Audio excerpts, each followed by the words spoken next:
Hello and welcome back to Football Manager 2022 with Dover Athletic. It is Season 4 and we've done a fair amount of business over the summer. We are aiming for promotion to the Football League this season. As with the start of every single season, there is a lot to get through, so we're just going to jump straight into it. You can already see we've played 6 games, currently sat at 5th place in the table. We will get to that in a minute, but first we will take a look at the transfer business that has taken place. There's been a fair amount of business going on. We've brought in some players and loaned one of them out, which has actually made us a hell of a lot of money. He didn't get a work permit. You can see the right hand side then, loads and loads of people leaving on loan deals. The big one though on a permanent is Matthew Craig signing for Peterborough. It's not a lot of money, but we basically didn't really have much of a choice. I mean, could we do this? No, we're there's also a board takeover going on.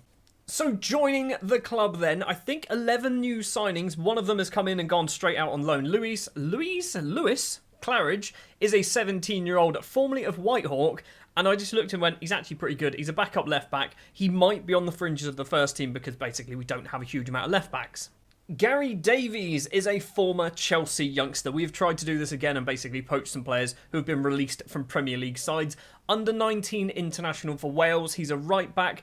I'm not sure whether we need him as a right back or a wing back. I think we're doing as a wing back at the moment, so hopefully getting him a little bit better there. We've also signed Mamadi Kamara, who has gone out on loan to Apoel in Cyprus or Greece. It's one of those two. He didn't get a work permit, and they went, we'll pay you a lot of money to loan him. So they're paying potentially £14,000 a month. He doesn't even get paid that much. We also brought in Andre Wisdom and then released Andre Wisdom because I realised he wasn't as good as what my scouts originally thought he was.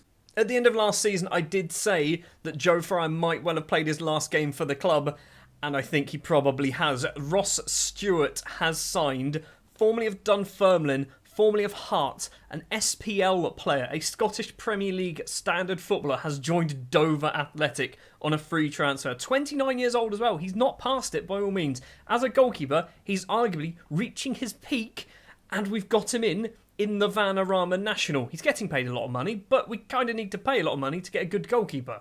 We've gone back to Southampton to pick up Ed Dawes on a free transfer, 18-year-old winger striker, you name it. Probably won't see him for a couple of years. Somebody who will be seen quite a lot this season is Ben Hennigan, formerly of AFC Wimbledon, Blackpool, Sheffield United, also Motherwell in the SPL. So we've got some players from the SPL randomly. 30-year-old English centre-back, right-back, probably going to be a centre-back realistically. He's 6'4". He's a big lad, 15 heading as well. Maybe we'll get some goals from corners if we can work out how to score from them now. The replacement for Matthew Craig is an 18-year-old called Paul Sull, formerly of Leicester City in the Premier League. I was a bit sceptical about Paul, and then I kind of brought him in on trial and went, yeah, he's actually really good, isn't he? He's really good. 18 years old. He's going to be probably playing as that half-back position that Matthew Craig was kind of occupying for most of his time at the club. So yeah, Paul Sull is in. Probably one of my best signings so far. It seems like Chelsea were our team this summer to steal lots of release players from. Silko Thomas is a utility man that we are trading up to be a left-back. He's a right-footed winger. We're trading him up to be a left-back. Don't ask me why I'm doing this. I just am. He's also squad number 10. He's very good. He's played 5 games already in multiple positions, so he might not be a left-back all the time. The final permanent deal at the moment is former Arsenal youngster Kiddo Taylor-Hart. Again, much like Silko Thomas, he's a bit of a utility player, more of a winger, maybe a striker, probably going to be as a winger for us. 21 years old. He's not that good, but apparently he does have a fair amount of potential, so we're going to hopefully see a bit of that. He's still only 21. He's arguably on the wrong end of being a youngster, but he's still a youngster. And then we have gone to Blackburn, our feeder club, to pick up 2 loan deals. Nathan Hosker, 18 years old, English central midfielder, not an Enganche. I got him in and then kind of regretted bringing him in because I don't think we need another central midfielder, but Hosker is in. He's pretty good. And the one that I didn't think was going to happen is Dean Laird. He has signed once again for the club on a loan deal until the end of the season. We're going to hopefully see a lot of Dean Laird. Winger, striker, not quite sure, but he is probably one of our best players. And so, yeah, we are 6 games into the season, and we are currently sat 5th place in the table, and it started pretty badly. A 3-1 defeat against Solihull Moors. Not ideal. Didn't play particularly well defensively. We struggled quite badly. We then changed it up formation-wise. We beat Morecambe 3-2, drew 0-0 with Harrogate. I changed it up again to the 5-2-3. We drew 1-1. We won 1-0. We won 1-0. We're not scoring lots of goals, but we're picking up the points. 5th place in the table on the 6th of September. 2 matches in today's episode. Let's jump into the first one. The starting lineup then for our first game on camera of the season. It is up against 24th place Maidstone, bottom of the table. I expect us to probably lose this one. It will be Stewart in goal, Payne, Hennigan, Thomas and Pambu. I said that in a weird order. You can see what it is. That's our back four. Obviously Thomas, not a left back, but we're training him up to be there. Zach Orr is going to be playing as the half back. Sull and Brown in the middle of the pitch. Ballard, Spong and Dean Laird as our strikers. We've had a fair amount of rotation. Ballard is going to be making his first start of the season as well. In this one, we really should be able to win this one. So apparently, we are on TV as well for a bottom of the table match against Maidstone. Bit strange. In theory, we are predicted to finish 2nd in the table. That was the season preview. We were a 2nd place side. I genuinely don't think we're that good, but if the media think we are that good, then we might be in some trouble if we don't, let's say, get playoffs. If we manage to pick up the 3 points here, we are going to move up to 4th place in the table by the looks of it. Our goal difference is not great. This is the thing we are struggling with, is goal difference. It's a corner for Spong to take. Leon Pambu is there, and Leon Pambu with a big header at the front post. They do kind of work occasionally, don't they? 19 minutes on the clock. We have taken the lead against Maidstone, and we move up to 4th place in the Vanarama National League. Just 2.5 minutes after our opening goal, and another highlight begins. It's a long ball forward. Spong's going to get there first. No, he doesn't manage it. And now Maidstone can come forward with the ball on the right-hand side. Micheletto, ball forward, tries to find Davies. What a volley that is from Davies. If that went in, that would have been goal of the season. Thankfully for us, it went over the bar. Another free kick. It's over the top. Bairn is there. And Jack Bairn, whatever it is, has made it 1-1. Bottom of the table, Maidstone have equalised against us. I don't know what's happening to our team at the moment. I don't know whether it's because there's a lot of new players that have come in, but we are not performing at our best at all. Sull in the middle of the pitch is on a 6.4. We're not actually playing badly. We're just not having good chances. Thrash arms, absolutely unacceptable. Do we want to do some changes? Maybe bring Rob Street on. Maybe we do a little bit of rejigging. Maybe this is what we need to do. So Ballard is going to move up to striker and then get substituted for Rob Street. So we get Street back at the top of our front three. Zach Brown's on a... No, it's not a Sull, isn't it? He's on a 6.4. Do we do that? Bring on Nathan Hosker? I think we do, you know. Let's go into the second half. 2 substitutions at half-time for us. I'm going to push to a positive mentality as well. I don't know if it's going to make too much of a difference. Not a huge amount is going on, and I'm going to start clutching at straws now, trying to think of good things that are going on in this match. It's away from home. Win at home, draw away. That is championship winning form. Rob Street's there. Headed effort hits the defender. Zach Brown goes for a worm burner. Goes just past the goalkeeper's post. It remains 1-1. The first chance of the second half took a long time to get there. And the second chance is possibly going to Maidstone. Davies tries to get another volley. Keeps hold of the ball. Baker, 72 minutes. Davies in the penalty area. We're going to give away a penalty. I can feel this happening. It's Hulme with the ball outside the area. Facing away from goal. Zach Brown with a dangerous lunge. Baker to Tomlinson, forward to Bairn. Now Davies spins back.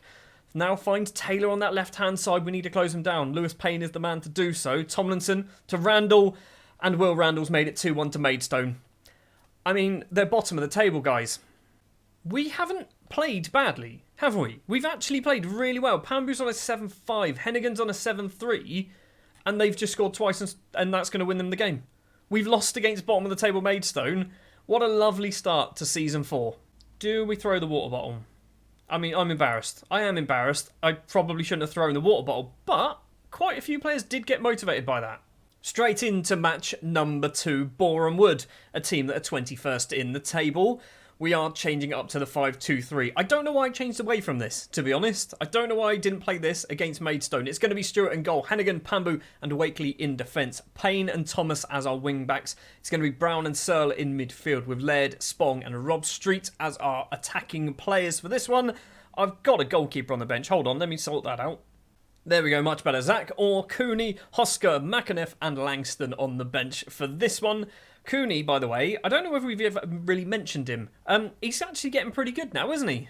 Now, I know it's early days in the season, literally 7 games in, but if we don't win this one, I could genuinely see this being a very difficult season that we might even get sacked in, because we should be finishing in the playoffs. That has to be the target.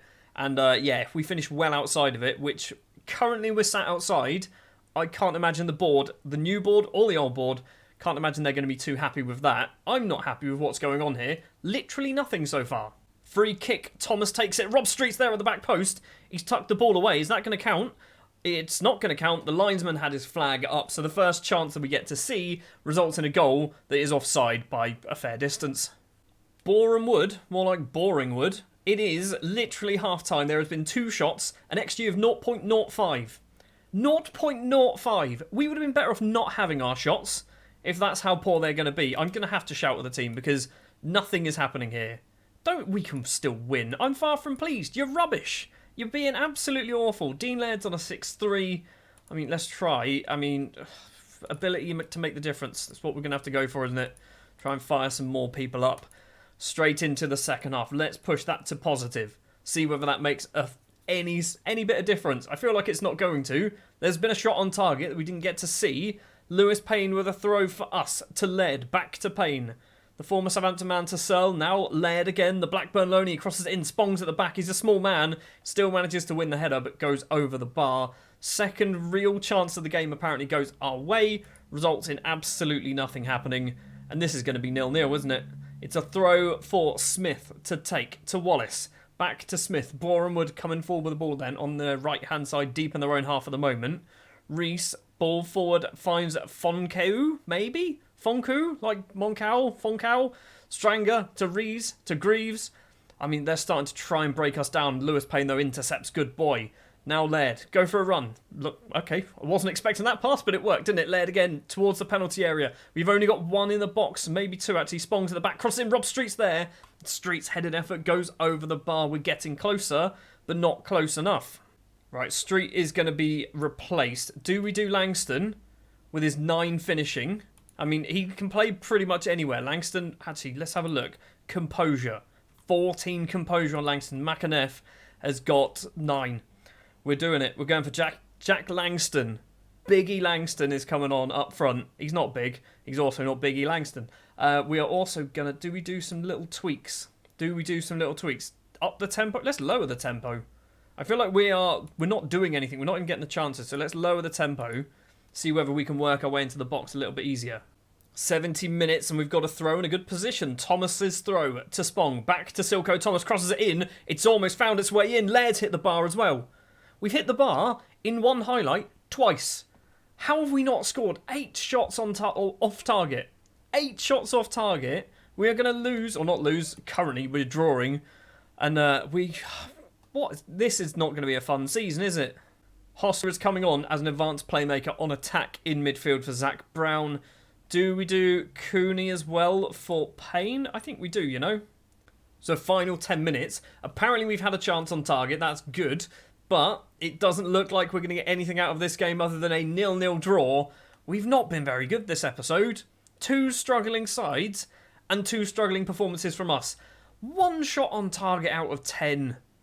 We hit the bar how many times? How many times did we hit the woodwork? I think it was twice, wasn't it? Once. I think it was twice. Clear-cut chances, 0. What is going on with this team? Well, it's not good reading, is it? 8 games in already into the season. Currently sat 10th place. 3 wins, 3 draws, 2 defeats to our name. Maidstone is the one that really, really hurts down in 22nd. We need to start picking up some wins here. Fylde should be a winnable game. Dulwich Hamlet should be a winnable game. Notts County, down in 13th, could be a winnable game. Eastleigh is definitely a winnable game because they were awful last season. We are not going to be in a good way. Next episode, we're going to come back towards the end of October. We've already done the Vanarama National season twice. I don't want to do another long season here, so we're going to come back maybe Bath and Southend. I think that's what we might do. Thank you very much for watching this episode. If you did enjoy, do please remember to leave a like, hit the subscribe button as well if you're new to the channel and you're enjoying. And I'll be back next time with Bath and Southend, and hopefully we've picked up a few more points, because so far it's not been very good. Thanks for watching. So Season 4 hasn't really started going to plan just yet, however. in between episodes 1 and episodes 2, we have suddenly turned around our form. It wasn't instant, I grant you that, it wasn't instant. We did lose another game against Fylde, we drew with Dulwich Hamlet, and then before we played Notts County, I had a little chat with the team and said, listen up guys, you're playing poorly, let's turn this around. And we've done that. We've beat Notts County 5-2. We drew 1-1 with high-flying Eastleigh. They're actually doing a lot better than what I originally thought they were doing. We then beat Halifax, Havant and Waterlooville in the Cup.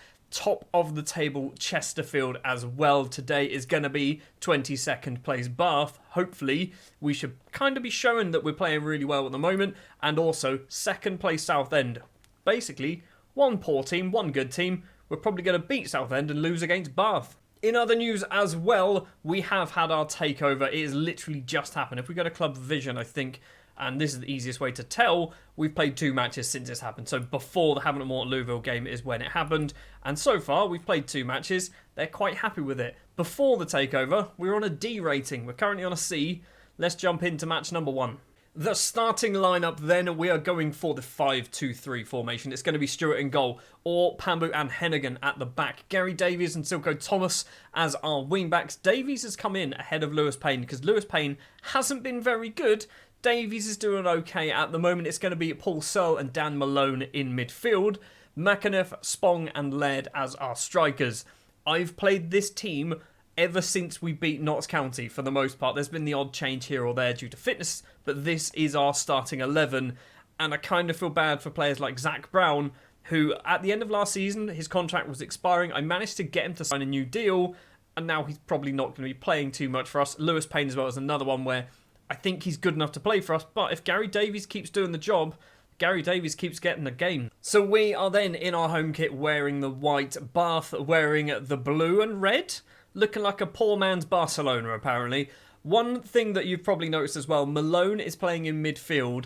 He is not happy. He was basically starting to throw his toys out of the pram because he wanted to play more football. So we've started to do that. And since we've started to do that, the results have kind of changed around. So he does seem to be quite like an important person in our team. However, he's still not happy at the moment. He should suddenly click over and go, hold on, I've played the last 15 games in a row.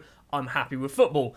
Anyway, 14 minutes on the clock against Bath, and they are coming forward with the ball over the top. Neil's 1-on-1 with the keeper. Stewart makes a good save, concedes the corner, but stops Bath from taking the lead.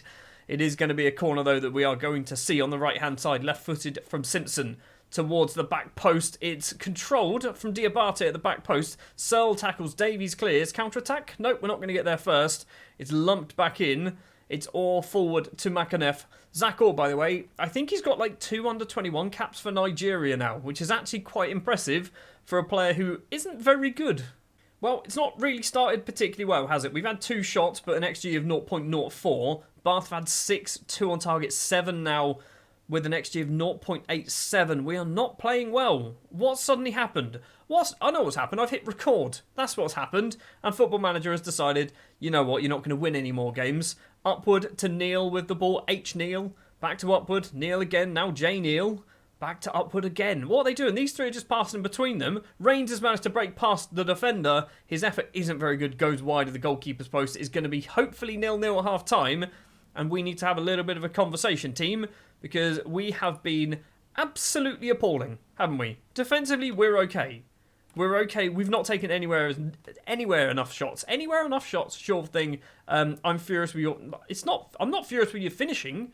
I'm furious with the fact that you're not even taking shots. Right, do we do that and just say, you know what, when you get near the goal, do what you want, lads? Or do we say shoot on sight? Pump it up to a bit of positive as well. This is a team 22nd in the table. 22nd in the table, we should be beating them. We are currently 7th, dropping down to 8th place by the looks of it because Woking have leapt over the top of us. A win will put us, basically, I think we'll be 5th with a win, maybe, possibly 6th. Well, since half-time, not a lot of chances going on highlights at the very least, but we are having some shots on target. 2 of them, still an XG of 0.09. It's going to be another poor performance, isn't it? It's a throw for Silko Thomas to Jack Spong. 15 minutes of normal time to play. Malone crosses the ball in, finds McAnuff at the back post. Jordan McAnuff has scored 4 goals in his last 5 games. I don't know what's happened to McAnuff. We've taken the lead. Jordan is very, very happy with that goal. I'm very happy as well. We need to do some subs. We really need to do some subs because I've just seen our condition. And yeah, we are playing a game in a couple of days' time as well. Laird is coming off for Street. We're going to do Spong as well for... What do we do here? What do we do here? We've got no wingers. I mean, I feel like this is not the ideal. This is not what we should be doing, but we're going to go for that. We're going to put Zach Brown. Oh, we're doing far too many changes. I don't like it. 3 changes then. Leon Pambu needs to come off. He is very poor. We can't do that. Gary needs to carry on. Pambu's coming off for... I mean, I feel like Lewis Payne kind of works in that central defence position. Gary Davies on a 6-3 is a very lucky boy. Pambu is playing so well. I didn't want to bring him off, but that fitness is a massive concern. We are going to shut up shop, go to cautious. Hopefully, we can just see out the result, pick up the 3 points. Thomas to Malone. Forward again to Thomas. Left-hand side is McAnuff, the goal scorer. Back to Hennigan. Where are we going, lads? Malone to Payne to Brown. Back to Payne. Where are we going? All the way back to the goalkeeper. What's happening with this highlight? Stewart to Zach Orr. Forward to Zach Brown. Now Sull. He's not going to get there. And now the counter-attack for Bath is on. Upward on the halfway line. Harrison Neal. Ball forward. Finds Cox. Straight through the defence. Make the save. He does make the save. It's a very good save from the Scottish goalkeeper. It is going to stay 1-0 for the moment. We do need to defend this corner. Simpson, left-footed corner from the left-hand side towards the back post. And Rafferty's there, making it 1-1. We can't buy a win on camera. Looking at the match stats, Bath have deserved this. Bath have definitely deserved this. They've been the better side. How have we done so badly? How have we done so badly? Again, we played well. Malone 7-4, Sull 7-2, McAnuff 7-3. I think Pambu, what's it, 7-5 for Pambu, 7-2 for the goalkeeper. We still concede a late goal, don't we? So 15 games into the season, we are just outside of the playoff spots. I said this in episode 1 that we need to be getting playoffs as a minimum. We are close. We are definitely close. We're now going to go forward and it's 3rd place Southend next. Lovely. We might win that one though. For match number 2 away from home against Southend, we have to do a fair amount of changes because of fitness. So it's going to be Stewart in goal, Payne, Wakely and Hennigan in defence, Davies and Thomas as our wing-backs, Brown and Malone in midfield, McAnuff the goal scorer as our right winger, Kiddo Taylor-Hart on the left, Rob Street as our striker. If we have a quick scroll down, you can see Dean Laird, not very good, fair, tired, high injury risk, Spong, Pambu, Orr and Sull all kind of unfit, so we don't really want to risk too many players. So there's a lot of changes, but there is a lot of opportunity as well for hopefully somebody in this list to make a name for themselves. I'm looking at you, kiddo. Taylor Hart, him. So 2 episodes into season 4 and so far we haven't won a single game on camera and I imagine this one might be going the same way. Southend are a very good side. I think they've obviously just been relegated into the Vanarama National.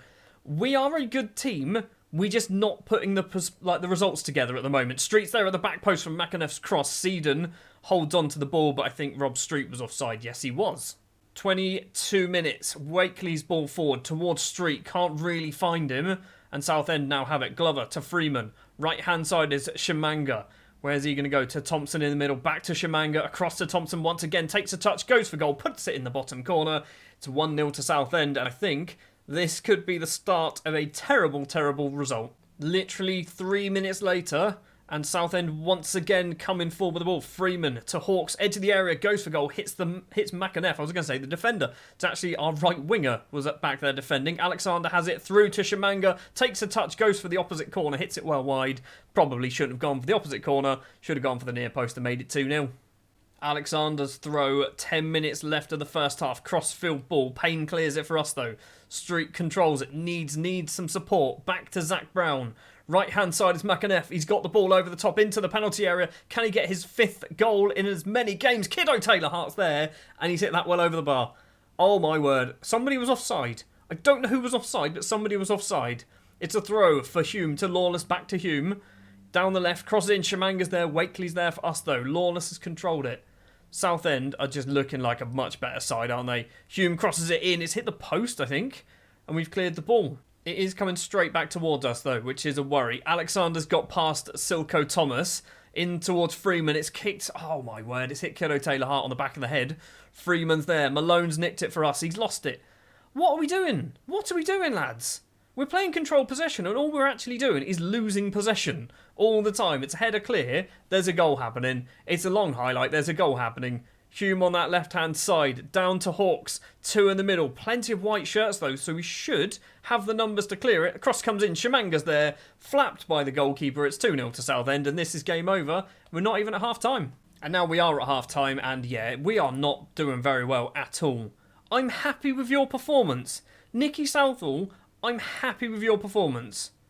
I mean, you know that wasn't good enough. Nobody cared. Nobody cared at all.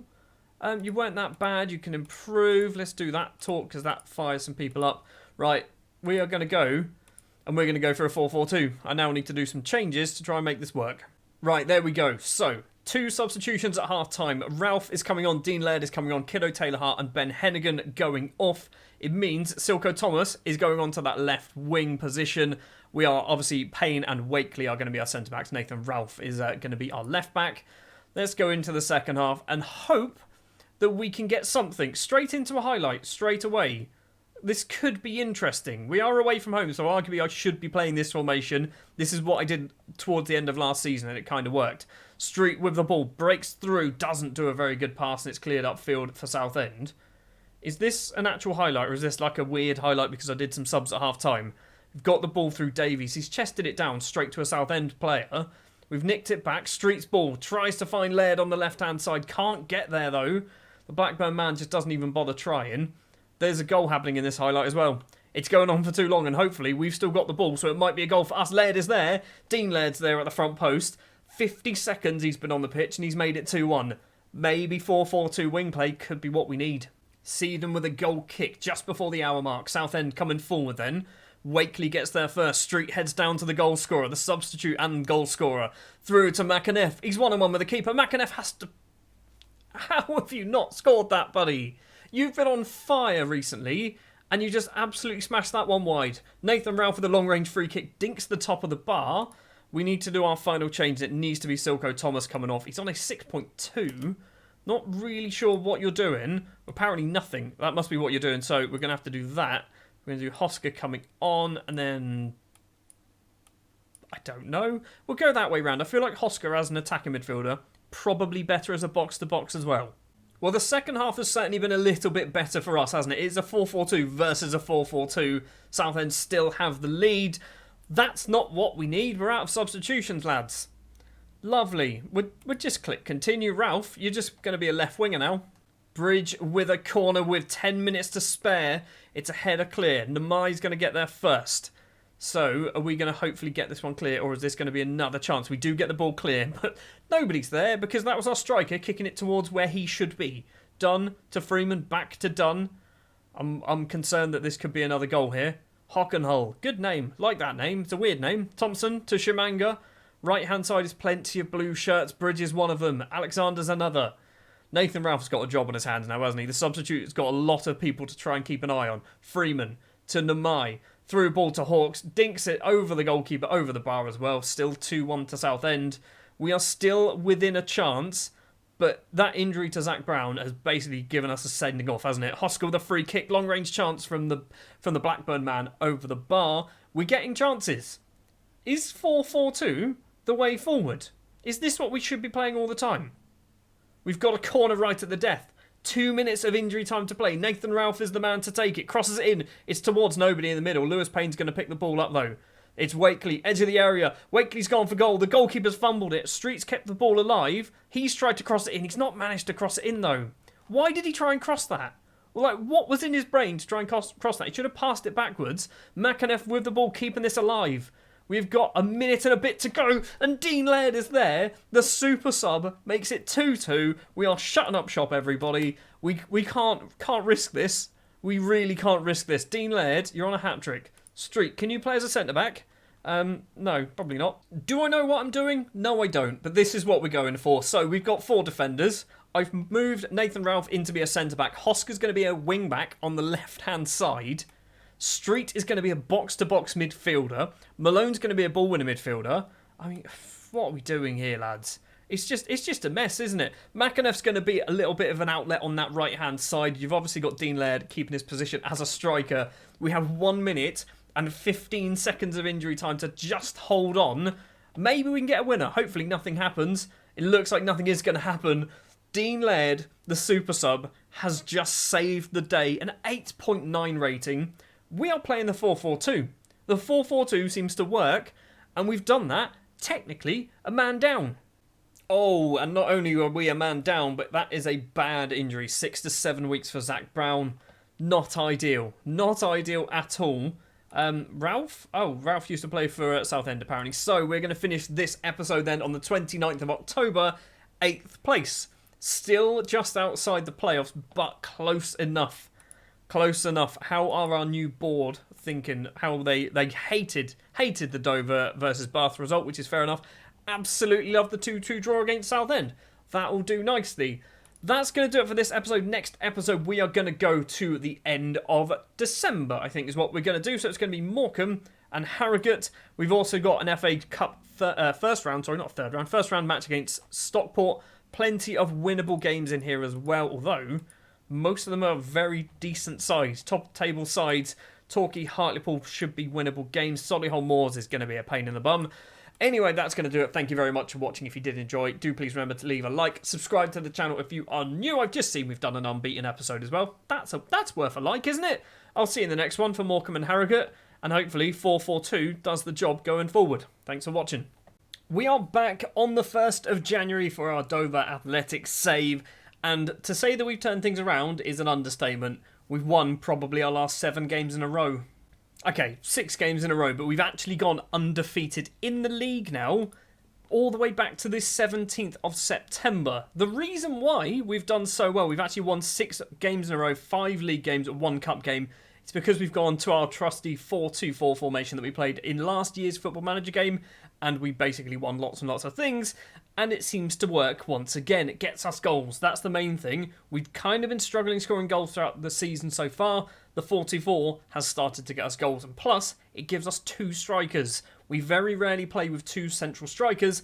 Now we're going to be doing it. Even though we don't technically have transfer windows down in the Vanarama National League, we have signed a new player. It is Ricky Pilbro, who was available on a free transfer, got released from Leicester. I looked at him and went, he's pretty good. We've brought him in. He's only getting paid £50 a week. Probably going to loan him out to Gloucester or Concord. We've also loaned out Gary Ballard to Salisbury. This could be very helpful for young Gary. If he can get some game time, I don't think they're actually in a competitive league, but if he can get some game time there, that'll be very, very helpful for him and for us. So hopefully we get a better Gary Ballard when he returns.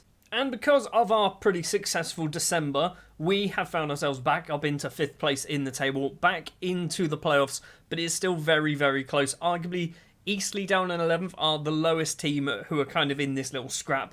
A few drop points could see a few other teams also getting involved all the way down to possibly Fylde. It's a very close league. We are, 12 points off the top of the table, so automatic promotion doesn't look like it's on the cards at the moment. Let's go forward and play our first game of the episode. Dagenham and Redbridge away from home. We're going with a 4-2-4. I'll expect us to lose this because, we've won the last 6. So the starting lineup for the Dagenham and Redbridge game then, it will be Ross Stewart in goal, Lewis Payne, Zach Orr, Leon Pambu and Silko Thomas at the back. Silko Thomas is now a 3-star wing-back, so a little bit of training for half a season. He's all of a sudden natural in that position. Zach Brown and Nathan Hosker in the middle of the pitch. Paul Sull is going to be a right winger. He's kind of moved his way further and further up the pitch. I originally started him as a defensive midfielder. He's now an inside forward on the right-hand side. Jordan McAneff will be on the left-hand side. Rob Street and Jaden Williams will be our strikers. I've been waiting to play these two together for about a year and a half. I wasn't playing 2 strikers last season. This could be the time where we see Jaden Williams start scoring some goals for us. 5 league wins in a row. Can we make it 6? Dagenham and Redbridge are they good? I don't think they're particularly great. 15th place in the table, so they are down the wrong end. Not really in a relegation scrap, not really in a promotion scrap either. Hosker with a free kick for us, curling effort, goes wide of the goalkeeper's post. 8 minutes on the clock. First chance goes our way. We still haven't won a game on camera, have we, this season? Although we've only played, I think this is our 3rd episode of Season 4, isn't it? Oggy, as the left-back's going for a run down the left wing. Intercepted by Paul Sull, the youngster, to Zach Brown. Back to Nathan Orr. There's Nathan Orr? Zach Orr? Who's Nathan Orr? Hosker, ball forward. Is he going to get to Sull? He doesn't manage to do it. It's not the best pass from Hosker. And we are hopefully going to pick that ball up. We do. Zach Orr all the way back to Ross Stewart. Leon Pambu, the former Southampton man, finds Hosker. Forward once again, McAnuff. Jaden Williams, the Spurs, a former Spurs man as well. Silko Thomas, the former Chelsea man. Lots and lots of former Premier League youngsters. McAnuff, the former Arsenal man, tries to find Rob Street and can't manage it. Thomas controls well. McAnuff is there. And what a curling effort that is from Jordan McAnuff. His 11th goal of the season. We have taken the lead against Dagenham and Redbridge. Now we just need to hold on. That goal as well has moved us up to 4th place in the table. Dagenham and Redbridge, though, do have themselves a chance of their own. Higgins to Metcalf. Down the right-hand side, intercepted by Silko Thomas. He's right-footed. He's not left-footed, but we're playing him on the left-hand side. Jaden Williams collects the ball. The striker plays it back to Hosker. We are looking very, very good at the moment. The 4-2-4 formation seems to work wonders. It's not the best chance, though, and it's lost, and Higgins is going to come forward. Metcalf, 15 minutes played. That is it. I feel like we should be nearing half-time. Jacobs has got in behind Lewis Payne, I think it was, but it's not the best effort. Stewart holds on, kicks it long. Highlight ends and another one begins. Hosker finds Lewis Payne on the right-hand side. There's 3, 4 maybe in the box. Sull crosses it in over everybody. Finds the goal scorer McAnuff, though. He's crossed it in towards Sull at the back post. Sull's going to go for goal a few times. McAnuff's not going to get the rebound either.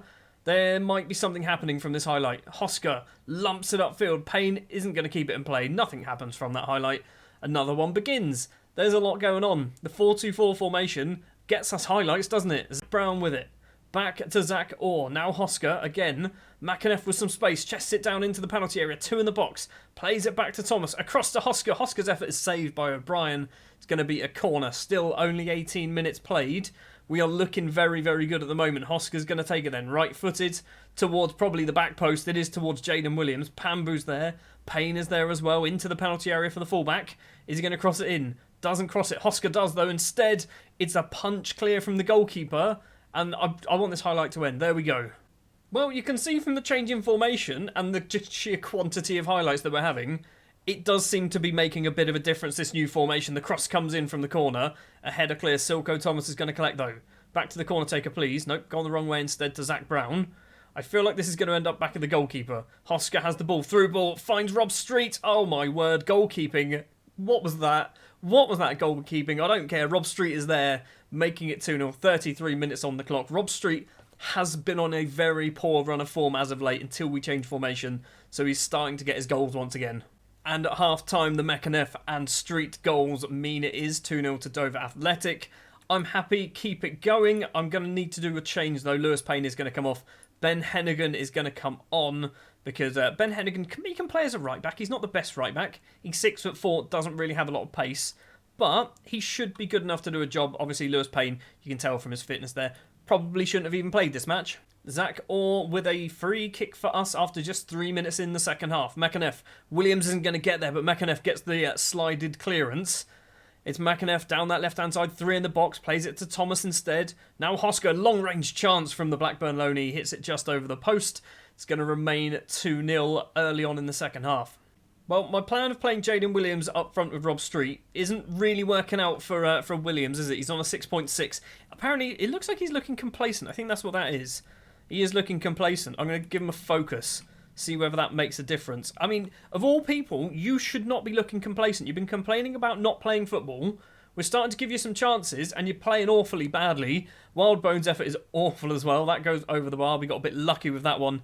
I mean, that face... Okay, the face has changed. He's looking a little less complacent. Jacobs' corner comes in. Riley's there, heads over the bar. 70 minutes played.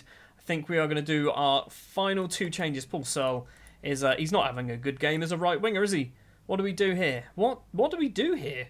We do that. We move McAnuff onto the right-hand side. Jack Spong comes on the left-hand side. Williams as well is going to come off for Jack Langston. Into the final 15 minutes then, and Dagenham and Redbridge still coming forward. Leon Pambu steals it for us. It's not the most sensible clearance, was it? Just smashed it up the pitch. Over the top, Shapoke is in on goal. Shakpoke makes it 2-1. I think we are going to go cautious for the final 15 minutes and try and hold on. We've been the much better side here. Final few minutes of the game, it looks like we're going to hold on. Jack Langston's come on as well. Hasn't been very good, 6.4, but we have finally picked up our first 3 points on camera. Dagenham and Redbridge arguably should have maybe got a draw out of that, but they didn't. We've got 3 more points. And those 3 points do see us move up to 4th place in the table. We do still have a game in hand over pretty much every team near us apart from Barnet and Grimsby down in 9th and 10th. So if we win our game in hand, that'll put us into 49 points. And we will be arguably closer to automatic promotion than outside of the playoffs, which is good. We are going to go forward to the second match of the episode, which is going to be at home against Gateshead. That is going to be a long old trip for the Gateshead away fans. We are hopefully going to pick up our 7th win in the row. In the row? On a row? In a row? Words. See you in a second. There's been a change of plan. We are not going to be playing the Gateshead match on camera because we've already just played it. We've beaten them 1-0. Dom Ballard with the only goal of the game. We did a fair amount of rotation in this one because of fitness concerns, basically. And the reason why we're not doing this one on camera is because up next it's Solihull Moors. Top of the table Solihull Moors. This can kind of prove if we are turning into a very good side and the 4-2-4 formation suddenly seems to work for us. And if it does work, we will hopefully be able to close the gap at least to Solihull Moors by 3 whole points. It's a 6-pointer, isn't it? This is a 6-pointer, so we're going to go forward to that. We've also done a little bit more transfer business, or hopefully we'll do by the time that match happens. So we'll return, maybe with some transfers, or straight into the starting 11. So this is a problem of playing at the Vanarama national level. Matches get postponed a lot. The match against Solihull Moors has been postponed. So we're going to go forward, I guess, to Bromley? 8th place Bromley? Sure, we'll do that one. There might be more postponements, we don't know. We still might play the Solihull Moors game in this episode. We do get to play Bromley then, so we're sticking with the 4-2-4 formation. It's going to be Stewart in goal, Gary Davies as our right back. We'll come back to Gary in a minute. Zach Orr, Leon Pambu and Silko Thomas at the back. Paul Sull moves back to be a ball winner midfielder alongside Nathan Hosker. Dom Ballard is going to be the right winger. Jordan McAneff on the left, and then Rob Street and Dean Laird as our strikers. Dean Laird missed the last couple of games for injury. He's returned thanks to basically, I guess, postponements. Because of the old postponement, it means he's able to return. Gary Davies, 19 years old, formerly of Chelsea. Lots of teams want to buy him for some reason. Derby County have recently put in a bid that we've rejected. He's getting annoyed with it. So if some of these big teams are legit coming in for him, they don't want to pay a lot of money, like £11,000. There's something here. There has to be something here for Gary. So we're going to try and get some football for Gary. Hopefully, we're going to see Gary improve quite drastically, and hopefully we can keep hold of the guy. We have also signed another right back because I was worried that Gary was going to leave, and his name is Richard Elise, formerly of Chelsea, and in a very similar Silko Thomas mould. He's not really a right back, but we're going to train him up to be one. I've lost track of how many wins we've got in a row now in the league, but this could be quite a record if we can win another game, particularly on camera, because we haven't really done that all season. Leon Pambu collects the ball, so we seem to be wearing our red away shirts today. Or to Hosker, across to Paul Sull, forward, finds Dean Laird. I'm hoping for a decent performance from both of our strikers. When we have two strikers, one plays well, one plays badly at the moment, and I'm not quite sure why. Gary Davies, back to Paul Sull, number 7. Very important squad number, in my opinion, for a very young footballer. Sull, back to all the way back to Ross Stewart, the former Motherwell goalkeeper. Silko Thomas, down the line, Jordan McAneff, who's so far this season been one of our best players, gets it back to Thomas. The former Arsenal and former Chelsea men combining. Thomas once again, McAneff once again, Hosker once again. These three passing in between them. Triangles. That's what they say in football, isn't it? It's all about the triangles. Hosker, forward ball. It's controlled well by Rob Street. It is finished sublimely as well by Rob Street. Apparently that's the 6th goal of the season, although I'm pretty sure the last goal that he scored was the 6th as well. One problem with living right next to a main road is sometimes really loud motorbikes go past. So that goal moves us back up to 4th place in the table. 2 games in hand, though, over Southend and Chesterfield. 1 over Solihull Moors. Obviously, one of our games in hand is going to be against Solihull Moors. So that's still a huge, huge match for us. So far here against Bromley, it's not really the most exciting game of football, but we do have that lead. And it's looking like it's going to be 1-0 at half-time. Dean Laird, Dom Ballard, Jordan McAneff, all not playing very well at the moment. So you guys, we're doing well. You can do better. I think. Keep going. Do we say keep going? We do just say keep going to it. Keep going to everybody. Come on, lads. You can do it. Davies' throw 38 seconds into the second half. He's gone for a cross. It's fallen for Rob Street. And Rob Street pounces on the poor defending. Already in the second half, we've doubled our lead. It's been disallowed. Why is it disallowed? Why is it disallowed? No. Come on, referee. The line is flickering. That should not be disallowed. If we had VAR in the Vanarama National, we'd have a lot of money, wouldn't we? So defensively, we look like we're playing really, really well. Silko Tomaso's just dropped to a 6.4 for some reason. I don't know what he's done to deserve that. It's a header clear from Rob Street. So far, should have 2 goals to his name, but only got the 1 at the moment. Right with the ball, Van der Linden. Shipley goes for a first-time shot just over Ross Stewart's bar. Remains 1-0 after the hour mark. They are looking like the better side. They're having a lot more chances than us. Tracy, backwards to Clark, across Van der Linden, back to Clark again. If we can nick this, this might be a good chance for a counter-attack, because they do seem to have a very high line. It's all the way back to the goalkeeper, Bryn. He's kicked it long, but we've nicked this. We haven't nicked it. Rob, wake up. Rob Street, all you seem to be able to do is score goals. And I'd love you to add a little bit more to your game. Don Ballard with the ball, who's been, let's be honest, poor. Rob Street's got there. Ballard's assist for Rob Street, it is 2-0. Ballard's performance is going to go from a 6.2 to maybe a 6.9 in literally one move. A 6.7, apparently. That was enough to put him from a 6.2 to a 6.7. Right, we're going to do some changes. We're going to do that. So Laird is going to drop back to be a left winger. Langston's going to come on for Jordan McAneff. Do we also do Thomas? No, we keep Silko Thomas on for the moment. The only way I can really bring him off is if we change our formation, and I don't really want to do that. Zach Orr was challenging one of our own players to win that header. He did manage to do it though. Shipley crosses it, back post is Tracy, and Silko Thomas has just put the cherry on top of the icing for his game, and has conceded a penalty after 70 minutes. Come on, Stuart. Come on, Ross. Do the business. Wright steps up against Ross, and it's just underneath the goalkeeper. It is 2-1. Ollie Wright with the second goal of the season. Do we go cautious, or do we try and find ourselves a third goal? One thing we do is we take Dean Laird off for Jack Spong. This is a worry. I don't have anyone who can play as a left-back. They're saying Jack Wakely. He is two-footed. I think we've got to do that, haven't we? We've got to do that because Silko Thomas is playing so badly. Wakely's going to come on as that left-back. That's all of our changes. We've done weirdly... We've had one of those games where some players have just been outstanding and some players have just been poor. We've got 10 minutes left to play to hold on to this lead. I think looking at those match stats, if we can win this game, this is the definition of FMing a team, isn't it? They've had 19 shots, 9 on target, an XG of 2.24, and we win with our 5 shots on target, an XG of a 0.61. We've FM'd a team. We've won 2 matches as well in one episode. We're up to, I think, 3rd place in the table as well. So far, this has been pretty good.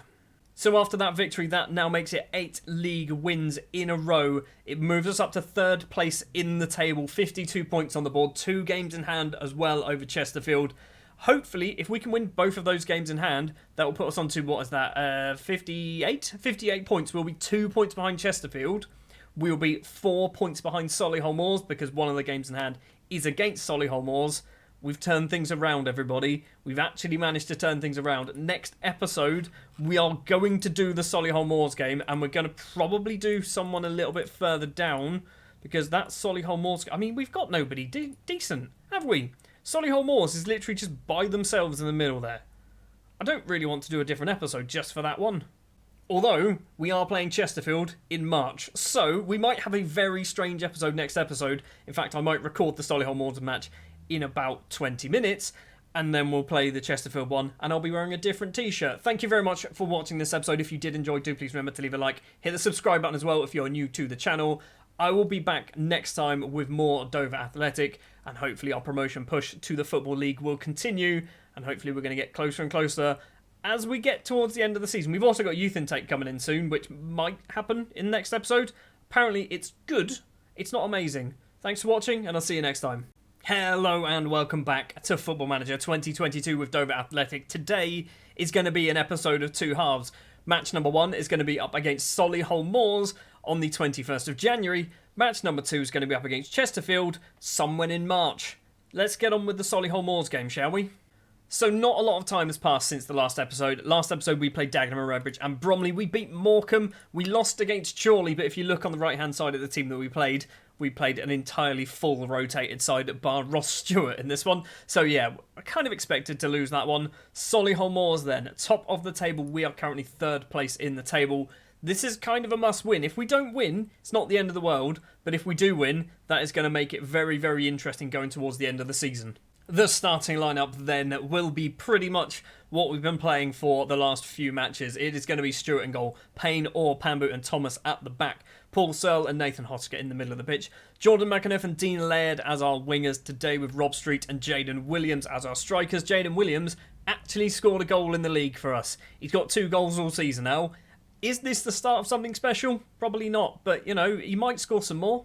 So we are on something stupid like 9 league wins in a row. If you take out the game against Chorley that we lost after extra time, we are undefeated in a very long time. Leon Pambu hits the post and the ball was cleared for a corner after 1 minute and 15 seconds. It's going to be, who is it? Jordan McAnuff to take the corner towards Zach Orr in the middle. The 2 former Arsenal men combining, but Zach Orr heads over the bar. Starting very, very brightly down on the south coast, aren't we? Williams gets the ball back to Silko Thomas.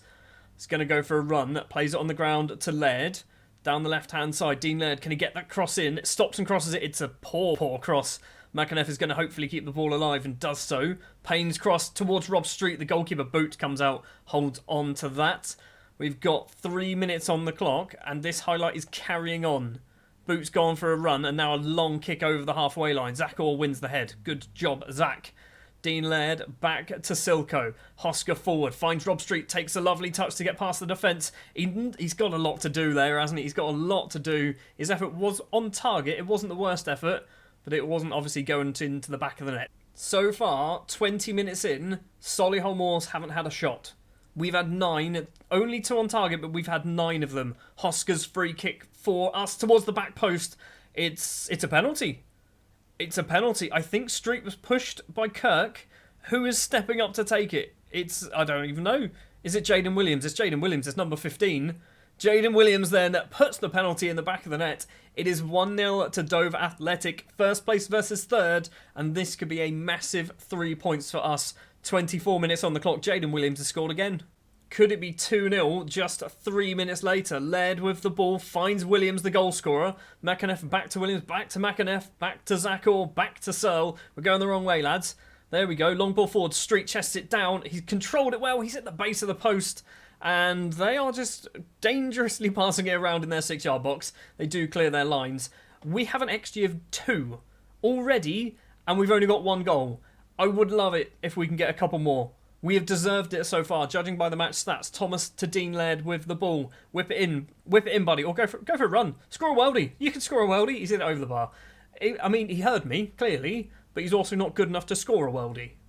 Well, half-time then. It is 1-0. It should be nearly 2, or nearly 3-0. 2.3 XG. We've scored the penalty as well. 18 shots, just 6 on target. That's the problem. That is the problem. I'm pretty sure I did just say I'm happy with the number of shots we've got on target there. I'm not happy with that. I'm happy with the number of shots we've taken. 5 minutes into the second half, Williams has the ball back to Thomas. Hosker, loads of space for number 7. It's crossed to Jordan McAnuff, and Jordan McAnuff is there. He gets his 11th goal of the season. He's offside. It's not going to count. It remains 1-0. So we are doing absolutely everything apart from get more goals. Solihull Moors with a corner. It's a penalty. It's not a penalty. Why did I think that's a penalty? That wasn't highlight-worthy game. The ball's found its way into the back of the net at the start of a highlight. I'm not sure what's gone on there. Hosker with the free kick. Very good position. Curling effort from Hosker. Doesn't find the top corner. It's still only 1-0. We've got an XG of approaching 3.0. Laird's been flattened by Martinez. It's another free kick in a very good position. Hosker's obviously going to be taking this once again. Is he going to try and put it in the same corner or go for something slightly different? Something slightly different. He's at the post. And the ball is cleared. We really should be more than 1-0 up. We really should be. Hughes' throw for Solihull Moors. Gets the ball back as well. On the right-hand side, Martinez. Back to Hughes. They're going to score an equaliser. And I'm going to get annoyed. Because we've done everything apart from score 5 or 6 goals, which is what we deserve to score. Not the best pass from Williams. And now Solihull Moors can come forward. 20 minutes left. 20 minutes left to play. And all Solihull Moors need to do is score 1 goal. And it's Naughty in on goal. His effort is blocked by Stewart. It goes over the bar. Naughty's effort there. It's going to be a corner. Who's going to take it? I don't really care, to be honest. It's some guy called Clark. Left-footed corner. Naughty's not going to get there. It's cleared. The highlight ends. Why are we not having any... Like, we're playing well. We're playing really, really well. Rob Street with another golden opportunity to score. This time heads it wide. Our XG is 2.91. 25 shots. 25 shots. We've scored 1 goal. We've scored... I mean, everything here says that we're going to draw this game or lose it. Naughty's controlled it on the right-hand side. Silko Thomas is with him. The cross comes in. And oh my word, they really could have scored then. That could have been the goal, couldn't it? Right, let's do some changes. Paul Searle's looking complacent. We're going to do Dan Malone coming on. We're also going to do Dean Laird for Jack Spong. And I think that's all we're going to do. We've got 10 minutes or so to play. And I'm so worried they're going to find an equaliser. And this could be it. Clark with the corner for Solihull Moors. We've cleared it. We've cleared it, everybody. Don't worry, we've cleared the ball.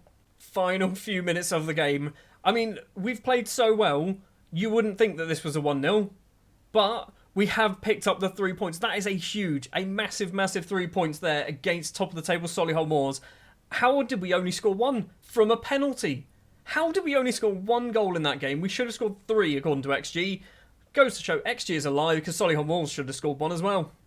That game there puts us onto 29 games played, which is level with pretty much everyone else in the league.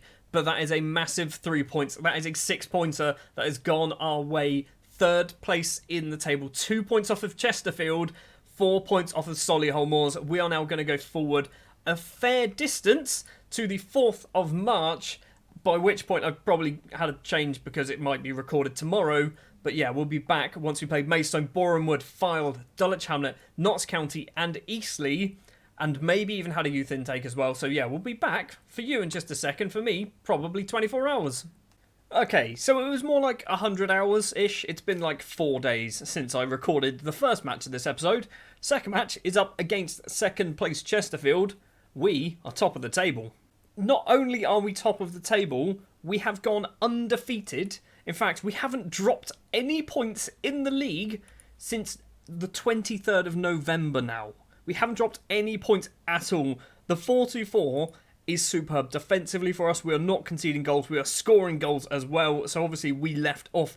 Solihull Moors, wasn't it? So we beat Maidstone, Borehamwood, Fylde, Dulwich Hamlet, Notts County, and then a 3-0 victory against Eastleigh. It means Chesterfield will be our opponent up now.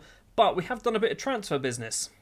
First of all, Gary Davies has left the club, signing for QPR because basically we couldn't fend off them for much longer. Lots of teams in the Championship are coming in. £74,000 in total. I think there's a 50% sell-on as well. So yeah, we've got some money for Gary. If he turns out any good, we're hopefully going to see a little bit of kickback as well in a few seasons' time. Maybe if he makes his way up to a Premier League standard fullback. We also lost Ed Dawes on a free transfer to Birmingham. Not a lot we could do about this. He was on a non-contract for some reason, and Birmingham just came in, swooped him, stole him away. He's no longer our player. But we have brought in a new player on loan. Rio Undi Morgan signed on loan from Ipswich. Brought him in because when you look at his technical numbers, they're good numbers, aren't they? 14 finishing, 13 first touch, 14 heading as well. Physically, pretty decent. Probably not going to be playing a huge amount for us, but hopefully he can come off the bench if we need to maybe get a late goal with his pace and acceleration, things like that. Anyway, let's play Chesterfield and let's hopefully stay top of the table. So obviously we are sticking with the 4-2-4 formation. We've had to do a little bit of rotation due to fitness concerns. So it's going to be Stuart in goal. Richard Elise will be our right back. Zach Orr, Leon Pambu and Nathan Ralph round off the defence. Silko Thomas and Lewis Payne aren't fit enough to play, which is kind of annoying. Thomas actually is completely dropped from the squad. Lewis Payne, that's his name, drops down to the subs bench. Hosker and Spong in the middle of the pitch. McAneff, Laird, Street and Williams as our strikers. We also have Undi Morgan on the subs bench. Hopefully might be coming off the subs bench to make his debut today. Maybe we're going to get a goal from him as well. Now the good news, obviously, being sat top of the league is the only team in the entire league that gets automatic promotion is the league champion. If we can stay at the top of the table, win the league, automatic promotion to the Football League is on the cards, and that would be absolutely brilliant after just 4 seasons. And obviously a relegation, a promotion, a defeat in the playoffs last season, automatic promotion this year would be superb. 9 minutes on the clock against Chesterfield. We've got the ball through Nathan Raff, crosses it in, Street down to Williams, and Jaden Williams on the volley, his 10th goal of the season. 9 minutes played, 1-0 up against Chesterfield. This could put us about 8 points clear at the top of the table. That goal is enough to move us on to 79 points. Chesterfield on 71. We are 8 points clear if we can win this game. Hosker's free kick, curling effort, hits the underside of the bar. Walker gets the ball clear. Could have been 2-0. I'm telling you, the 4-2-4 it's the way to go. I've done a few tweaks from the out of the box. I've set some positions and things like that, but the 4-2-4 gegenpress, that seems to be doing the business for us. We are 1-0 up against Chesterfield at half time. It's not really been a lot going on in this match, is it? But I'm going to say you're capable of better. You weren't bad. You can improve. Let's try and get a little bit more confidence behind some players. I mean, realistically, it's our strikers and our left side of defence that seem to be doing the job. No changes just yet as we go into the second half. I don't know whether Solihull Moors are playing. I don't think they are. If they are playing at... I don't understand what that means. It just says Solihull Moors and they're not playing anybody. But they're playing apparently 7:45.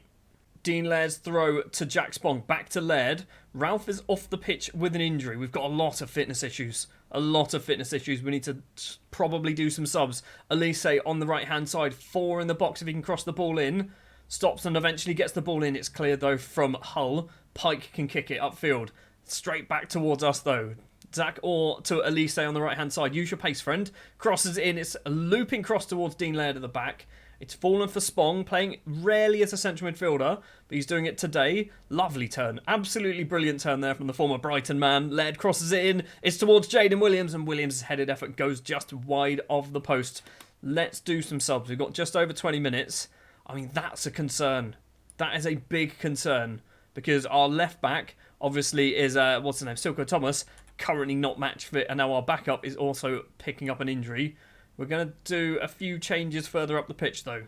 In fact, we're going to do all 3 of our changes, and there's a fair few changes going on. So Payne, Wakely and Brown are coming off. McAneff, Ralph and Laird are coming off, and it is going to be Brown's moving to central midfield. Elise and Spong push up to be the wingers now. We've got Wakely as left back, Lewis Payne as the right back. We are 1-0 up with about 20 minutes of normal time to play. I'm hoping all those changes that we've done isn't going to ruin everything, and we continue our 100% record for the past 3 months. Corner for Spong to take it towards the back post. Wakely, the sub, comes in. McDonnell holds on, so that wasn't the highlight. It's kicked straight up to one of our players, though. Zach Brown down the left-hand side. Wakely, not really a left winger, but he can, or left back, sorry, but he can do the job if we need him to. Tries to find Street and can't manage it. Chesterfield try and get the ball upfield, but Zach Orr's there to stop it. We've got 7 minutes. Just under 7 minutes of normal time, plus any injury time. Hosker on the ground finds Spong. Wakely's making a run. Williams, is he going to use him? Really should have used him. Hosker's not going to get there. And is this the downfall? Walker's ball over the top towards Johnson. Stewart's come out to try and get it. Johnson's effort goes wide of the post anyway. It is going to stay 1-0 as we go into the final 5 minutes. Wakely on the left gets the ball from Pambu. Spong dinks it over the top. It's Elise playing as a winger now. Through a ball, finds Rob Street, and Street's effort is wide of the post. How has he not put that ball in? How has he not done that? If it stays this way, we are going to be picking up the 3 points. Time is ticking away. We've got one final highlight. We have 25 seconds of injury time to play, and there is a highlight, and this concerns me greatly as the Blues of Chesterfield are coming forward. In on goal, curling effort, he's hit the post. He was offside. Okay, we're fine. He was offside. It's a free kick. Just run down the clock, lads. In fact, the clock has ran itself down now because of that. And 3 more points in the bag, please. Referee? Anybody? Referee. Are you going to work out how time works? Because we're 20 seconds over. The full-time whistle does go. A 1-0 victory away from home. We probably should have scored more. Chesterfield probably should have scored as well. We are top of the table, 8 points clear of our nearest rival. We could be going up as champions. And just to confirm for you then, that is how the league table looks. 36 games played. Top of the table, 8 points clear. Only 3 defeats. Only 3 defeats all season. And I think 2 of them were on camera, weren't they? Maidstone and Solihull Moors, I think, were both on camera. If we have a look at the fixtures left, we have 1, 2, 3, 4, 5, 6, 7, 8, 9, 10 games remaining to hopefully crown ourselves champions of the Vanarama National League. Next episode, that should be when we are crowned champions. If we're not, we will be falling down into the playoffs because I think that's almost guaranteed at the moment. Thank you very much for watching this very, very broken up episode. If you did enjoy, do please remember to leave a like. Hit the subscribe button as well if you are new to the channel. And I'll be back next time with some football in and around this area, hopefully when we win the league. Thanks for watching, and I will see you next time. Hello and welcome back to Football Manager 2022 with Dover Athletic, soon to be in the actual Football League, we are currently sat top of the Vanarama National League, 10 points clear. There are 12 possible points up for grabs. It means in today's episode, just one win should be enough to confirm promotion straight into the Football League.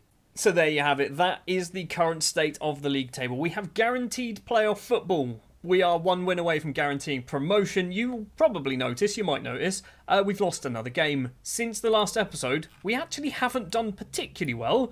We've drawn twice, and we've lost against Barnet. Barnet, who had a ridiculously good March, moved themselves up from about 7th to 2nd at one point. They just basically won absolutely everything. But we also drew, as I said, Southend and Woking. We then beat Stevenage 1-0. Who else did we play? We played Halifax and Bath, beat both of them 4-0. So yeah, top of the table. We've had our youth intake. It's garbage. We're not even going to go through it. We're going to jump into the first game of the episode, which is against South Shields in 4 days' time. I don't know why I've recorded now. The starting lineup for the match then will hopefully crown us champions of the Vanarama National League will be Ross Stewart in goal, Richard Elise, Lewis Payne, Zach Orr and Selko Thomas in defence. Lewis Payne moves to centre-back because Leon Pambu is currently out injured. He should be back before the end of the season, but he's missed quite a few games. Kind of one of the reasons why we lost a match earlier. Paul Sull and Nathan Hosker will be the central midfielders with Jordan McAneff, Dean Laird on the wings, Rob Street and Jaden Williams as our strikers. There are goals in this team. There are ridiculous amounts of goals at the moment, and I love it. South Shields then are the team away from home, so it would be great if we could win promotion at home with plenty of football still to play. There's 3 more games to play after this. If we fail against South Shields, we then go across the coast to Torquay, where hopefully we should be able to beat Torquay. Rob Street with the ball for us, crosses it in. Jaden Williams is at the front, can't get there first though. South Shields clear their lines, but Silko Thomas has it for us. Hosker across to Paul Searle, the youngster. Jordan McAneff to Michael Elise. It's not Michael, it's Richard. It's crossed in. It's Dean Laird, and Dean Laird makes it 1-0, 35 seconds on the clock. I want us to absolutely destroy them. That's what I want now. We are champions. Right now, we are champions of the league. Let's maybe score 4 or 5. Goal kick for South Shields. It's over the halfway line, but Hosker wins it for us. South Shields aren't a bad side, by the way. They are in the playoffs. Through ball, tries to get it to Williams, can't manage to get there first. McDonald holds on. So the highlight really didn't have too much going on so far. Zach Orr to Searle. Back to Zach Orr once again. Searle again in the centre circle. Lewis Payne playing as a centre-back. Not something he's done too often. Elise on the right-hand side runs into the penalty area. Across to Rob Street. And Rob Street really should have scored that. He should have got that on target at the very least and forced a save out of the goalkeeper. It's gone wide. Just over half an hour played now. And once again, the Whites of Dover coming forward. Elise, little flick to McAneff. Tries to get some space for himself and does so. And he's smashed that into the bar. And it's trickled off for a goal kick. He hit that very, very hard. Richard Elise is on an 8.2 rating as a right back. I haven't been playing him too much. I genuinely haven't been playing him too much because I much prefer Lewis Payne as a right back. He might be convincing me that Elise should be my number 1 right back. Things are going well. You're capable of better. Who's not performing too great? Silko Thomas on the left back position and the strikers. No changes just yet for us, but look at those match stats. 16 shots, 9 on target, an XG of 1.5. Just the 1 goal to show for it at the moment. I want another one. I said earlier I wanted to win 4 or 5-0. I want to win 2-0. Can we do that? Payne with the ball for us in his own penalty area. Elise on the right-hand side. 22 minutes left of normal time. Payne again, long ball over the halfway line. Doesn't manage to find a white shirt and South Shields can come forward. Lancashire to Haig. Through ball. Finds Coley. And Coley's effort has gone just wide of the post. That was their best chance of the match. Arguably should have probably put that in the bottom corner. Hitting it wide. We should probably do some subs, shouldn't we? We are not doing so well. Rob Street can come off for Undi Morgan, who, by the way, has scored a goal now for the club on his debut. Didn't play, obviously, in last episode, but did score in the match just after that. We are also going to do Silko Thomas off for Nathan Ralph. Do we do Jaden Williams as well? Do we do Williams? And we do that? I think we do. All 3 subs taking place then. I just want to get a second goal. All I want is 1 more goal, put this tie to bed, put the league to bed, go up as champions. Hosker with a free kick into the final 10 minutes. Jordan McAneff is there but hits it over the bar. Another golden chance wasted by our team. And South Shields now have the ball in a very good position. Throw in to Coley, who had one of their best chances earlier on in the match. It's kicked into one of our players, and now Dean Laird, he's 1-on-1 with the goalkeeper. He has to score. The Blackburn loanee forces a great save out of the goalkeeper. It's going to be a corner. Our XG must be about 2.5 at the moment.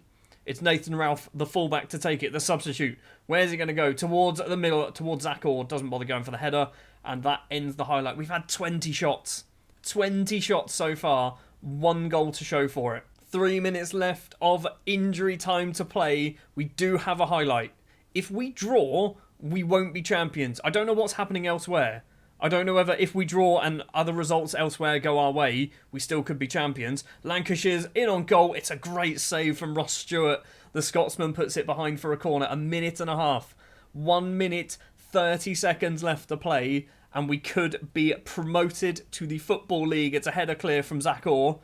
Holohand's got it though. Down the right hand side is Garwood. Is he going to cross it in? He does cross it in. Lancashire's there. Will Lancashire's put the ball in? It is going to be 1-1. It is going to be 1-1. And we might not be getting promoted. How have we not won this game? This is one of those games where we should have scored. I don't think we're up. Seriously, Football Manager. Seriously? We should have won that game. How did we not win? How do we not win? So there is no confirmation of us being champions. No confirmation just yet. Solihull Moors, Barnet. Solihull Moors really are the only team that can catch us. They beat Harrogate 3-0. We go forward then to the second match of the episode against Torquay. Mid-table Torquay. Should be able to win that one. The starting lineup for the Torquay game, the game where we will hopefully be crowned champions of the Vanarama National League. In goal will be Ross Stewart, a back four of Elise, Hennigan, Orr and Thomas. We have fitness concerns, which is why there is no Lewis Payne in the starting 11 today. Zach Brown and Hosker will be in the centre of the pitch. Hosker probably shouldn't play, but we need to keep some players in because also Sull, Street and a few others also can't play, so we need to try and keep some form of normality. Jack Langston is going to be a right winger, position he can't play. Jack Spong is going to be a left winger. Undi Morgan and Jaden Williams will be up front. Ralph Payne, McAnuff, Sull and Rob Street on the subs bench. We've got to win this one. So the trip along the south coast from the southeast of England to the southwest of England, Torquay, as I said earlier, a mid-table side. They're a mid-table side. I think we're on TV as well, aren't we? Because we're getting all of the fancy intro graphics, we're on TV. So they are hoping to have the title decided in a televised match, probably on, I don't know, Sky Sports 4 at about 3 in the morning. That's not how it works because, it's probably live, isn't it? Obviously, we can technically lose this game and still go up if Boreham Wood do us a favour against Solihull Moors. That is also an option. Pike loses the ball to Brown. 13 minutes played. Spong to Hosker. Forward to Williams. Where are you going, buddy? The former Spurs man goes across to Spong. Ball onto the right-hand side for Elise. Not the best touch, but manages to control it anyway. Langston into the penalty area. Jaden Williams is there to just tap that ball home. Langston with the assist, playing in a position that he's not familiar with. I don't think he's played a huge amount of football either. We have taken the lead, and also, you can't quite see behind my head, Boreham Wood are also beating Solihull Moors.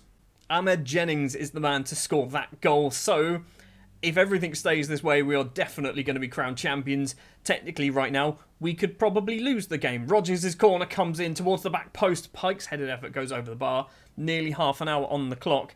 It's been fairly even. In fact, it hasn't been fairly even. We've had one chance and scored it. They've had 10 and haven't. And Solihull Moors have equalised as well against Boreham Wood. That's not good. Zach Orr is struggling as well. Richard Elise's picked up an injury.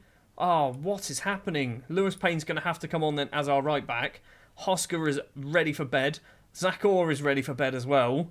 This isn't good. Playing Gegenpress as a part-time football team might not have been the best plan. Davies' free kick to London.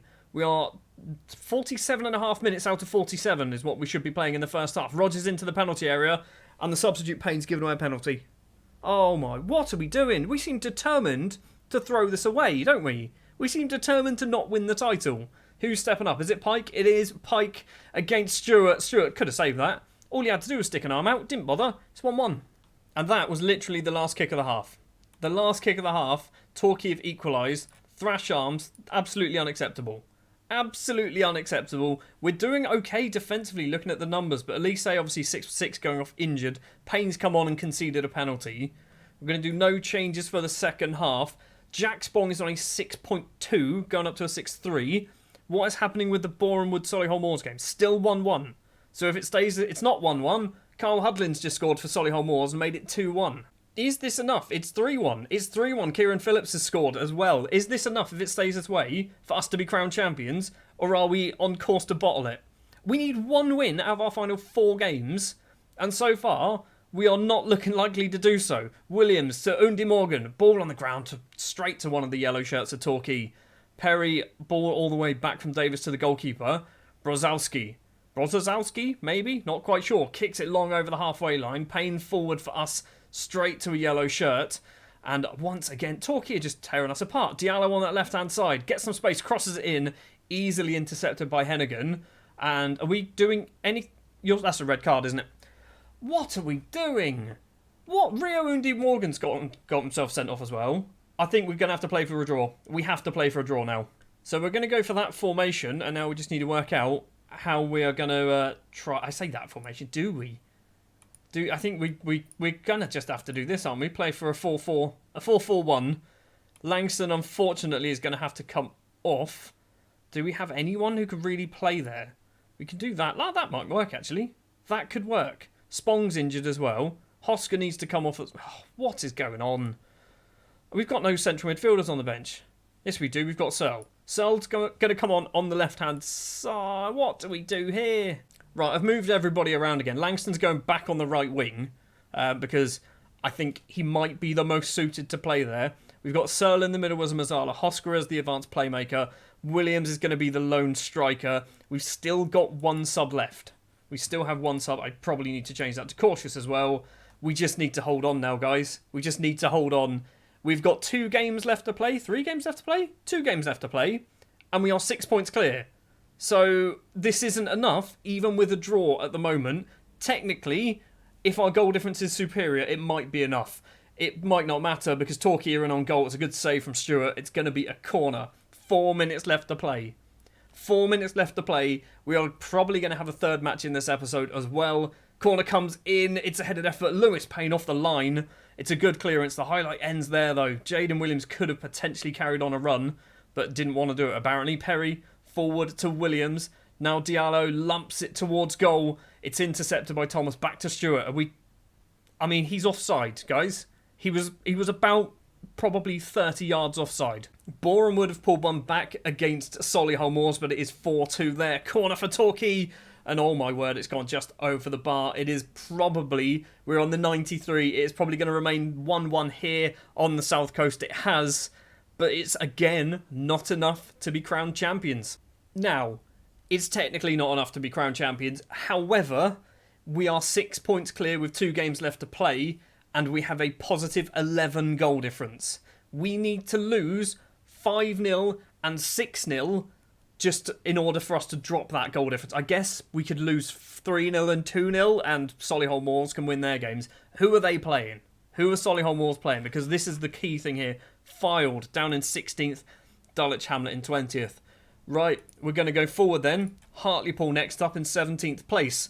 Let's win it this match, please. I don't want to go to the final game of the season. For the Hartlepool game then, Ross Stewart in goal, Lewis Payne, Hennigan, Orr and Nathan Ralph in defence.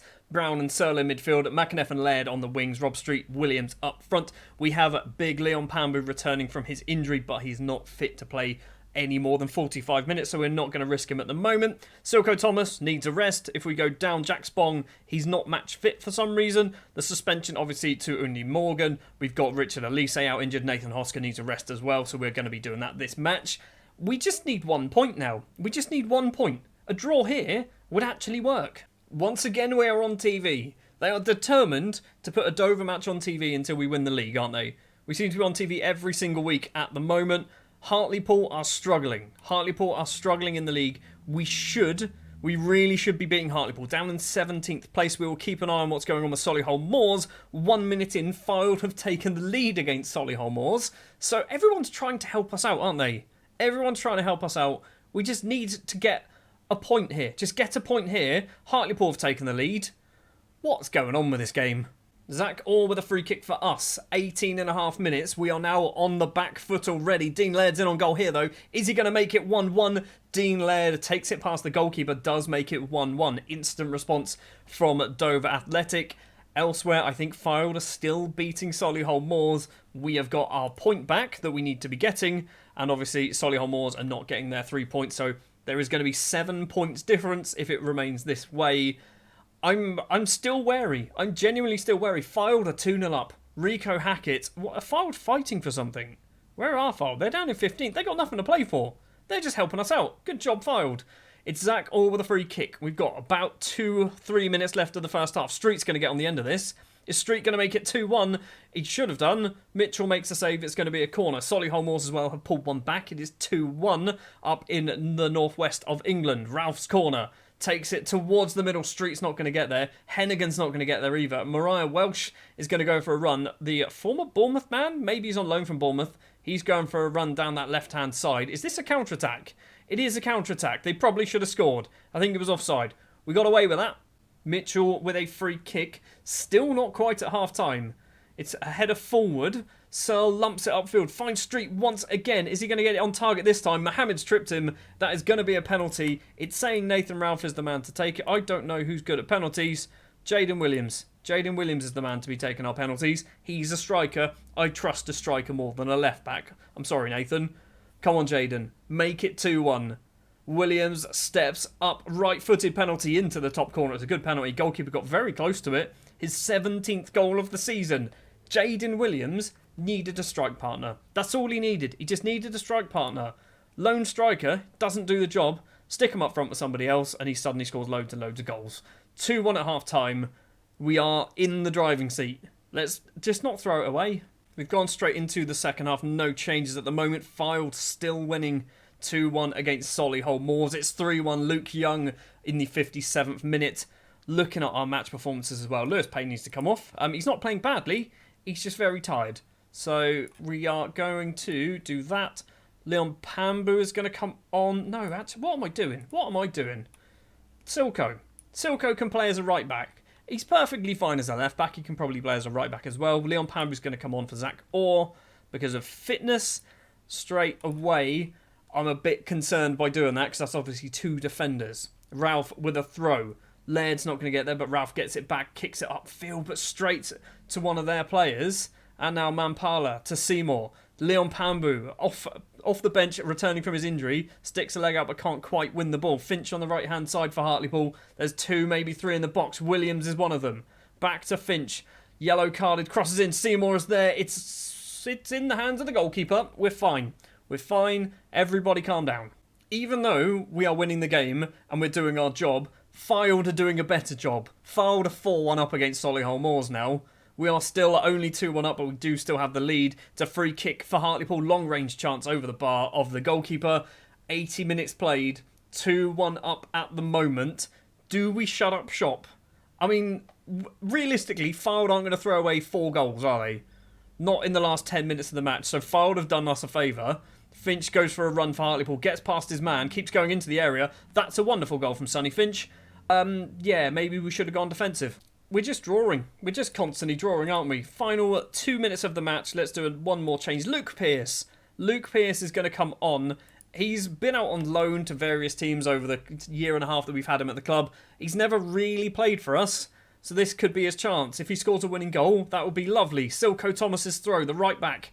Back to Thomas. McAneff crosses in. Leon Pambu facing away from goal. It's a crossfield ball. Dean Laird is there. Dean Laird has made it 3-2. 4 minutes of injury time to play. I don't want to shut up shop now. I really don't. I mean, Fylde have done the job for us. We have taken the lead once again. Top of the table. 7 points clear with 1 game left to play. We are champions of the Vanarama National League. We are going to the actual Football League, League 2 next season. Hopefully, we will become a full-time football club as well. I think being part-time in the actual Football League is going to seriously hinder us. But here we go, lifting the trophy. The first real trophy we are going to get. All save. There we go. I'm not even sure who the captain is. Who's our captain? I feel like it's Hennigan for some reason, and he shouldn't be our captain. Champions. 1 game left to play. We've actually done it. Who's going to do the cartwheel? Who's going to do the cartwheel? It's number 31. I don't know who number 31 is. It was Luke Pierce, apparently. That's who did the cartwheel. So, champions. We've done it. Well done, everybody. Time to celebrate. Even though the performance wasn't the best, we did concede twice against a not very good Hartlepool side. Now, do we have confirmation of us becoming full-time? Is this going to happen? We've got some wage budgets and transfer budgets. That is fine. The board is happy, which is obvious. I mean, we were 9-1 to win the league, but we've managed to do that. So we are still currently a semi-professional team. I hope we become full-time soon. I'm going to go forward now to the end of the season. We've got one more game to play against Grimsby. Who cares? We'll be back in just a second. We played our last game of the season against Grimsby. Let's pretend we didn't. We lost 3-2. End of season awards then. We've got our lovely little trophy there. Click to view the Vanarama National League. We've seen it. We know we won the league. Who were our best signings then? Who do they reckon? Ross Stewart was our signing of the season. 50 appearances. We needed a new goalkeeper, and I think we got a pretty good one. They do think his wage is too high. Yes, it was. In comparison to the rest of the squad, it is very high. But, let's be honest, he did a very good job for us. A 7.15 average rating in 50 games. Dean Laird. Probably need to get him on loan again next season, don't we? Let's try that now. He does want to do it. This is good. For free as well. Lovely. And while we're there, we'll try Nathan Hosker as well, because I think Nathan Hosker is also quite handy for us. 27 appearances, 5 goals, 9 assists, 18 goals, 6 assists for Laird. Paul Sull had a good season. Not really lighting it up when it comes to goals and assists, but nearly a 7 average rating. Bunch of players as well. Rio Undi Morgan, not so good. Silko Thomas as well. Retrained as a left back, did very well. The board are delighted with winning the league, obviously. Jaden Williams and Dean Laird, top goal scorers joint with 17 apiece. FA Cup, not as good as last time around where we lost to Middlesbrough, losing to Stockport. FA Trophy, losing to Chorley. We didn't really care for those. Moments to remember, 6-1 win against Harrogate, a 5-2 win as well against Notts County, a 3-3 draw against Stevenage, also provided us with goal of the season from Jordan McAneff, which we're not going to bother seeing. Financially, it's a problem. It's definitely a problem. We sold 254 shirts, and our goalkeeper clearly sold a fair proportion of those, as he's our 5th top shirt seller. That's quite interesting, I guess. Best 11 for the season. I mean, it's kind of what you'd expect, isn't it? Stuart Payne, Orr, Pambu, and Thomas at the back. Hosker and Searle in the middle. Spong and McAneff are the only 2 players that I'm not quite sure. They did play quite a lot of football, but obviously we also had Dean Laird in there as well. We had a few other players who kind of dropped in and out of the side. But, I mean, it's kind of what you'd expect. Fans, player of the season, again, goes to Zach Orr. feel like he wins that every year. Signing of the season we know is Ross Stewart. Top goal scorer is actually Dean Laird. Got 1 more goal in some form of cup competition. And, there you can see a whole bunch of other things. Paul Searle, 13 yellow cards. That's impressive considering we got players sent off. That's the worst discipline. He never picked up a red card. Right, my worry is we're not going to be a full-time team next season. We need to... Can we talk about this? Is it finances? Professional status? I don't know. I mean, are they even going to come back to me for this? I mean, that's good that they've both been accepted. I don't know whether they're going to, because we don't have the money. This is the problem. We don't have the money to be a professional side. What's happened here? Our planned stadium expansion. Oh, because we're in League 2, we've got all sorts of rules. We might need to be professional. Hold on, let's read a whole bunch of rules. So, MISC rules down the bottom. Minimum stadium capacity is 5,000, and we need 2,000 seating capacity, which we don't currently have. That's fairly interesting. I don't know whether it says anything about everyone needs to be a full-time team. I mean, if we're not full-time, we're going to struggle big time. So that's interesting. So yeah, we're just going to keep going forward and see what happens. Well, the board rejected it. That's not a good sign. And Silko Thomas wants to go to a bigger club. It's not really a lot of money, is it, fella? It's not really a lot of money in quite a lot of big teams. Silko might be off. We've done it. We've done it. We're good. I mean, that bit of news there. Dover turned professional. We have been offered a new contract, which I assume is a full-time contract now. We're just going to sign it. It's a 2-year deal. That's good to see. We have turned professional because we have to, I assume. We are not getting taxed, which we've lost a lot of money. We've got a new sponsor deal. Most things aren't particularly exciting there, are they? Not a lot of money coming in.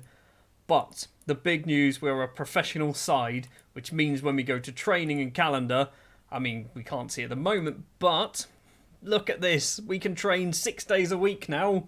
We haven't been able to train 6 days a week ever in this save. It's taken 5 years to get there, but we are there. That is going to do it for this episode. Thank you very much for watching. It's been probably quite a long one. If you did enjoy, do please remember to leave a like. Subscribe to the channel as well if you're enjoying and you want to see Season 5 in the Football League. Also, like button, subscribe. What else we got? Comments. Stick your comments down below about how poor we ended the season. Because, yeah, that was a bit nervy. Thanks for watching, and I will see you in Season 5, and I will see you in League 2.